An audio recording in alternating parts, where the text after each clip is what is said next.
টঙ্গী থেকে কালীগঞ্জের যে সড়কটা, এই সড়ক রাজ করে বেড়ায় হচ্ছে এই সিএনজি গুলো। দেখেন অজস্র সিএনজি গুলো চলাচল করে এই রোডে। আর সব থেকে বড় কথা হচ্ছে এরা কাউকে মানে না, এদের কাউকে মানার কোনো প্রয়োজন নেই।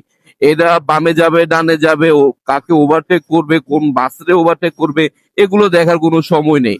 এদের এই স্পিড কোনো লিমিটও নেই, তাদের মন মতো চালায়। এবং সব থেকে বেশি অ্যাক্সিডেন্ট হয় এই সিএনজি গুলো, সব থেকে বেশি অ্যাক্সিডেন্ট হয় এই সিএনজি। কারণ হচ্ছে আমি যতবার এই সিএনজি তে চলাচল করছি, তাদের যে ভয়ঙ্কর রূপ আমি দেখছি, এই জন্য খুব তাড়াতাড়ি আমি মোটরসাইকেল নিয়ে নিছি।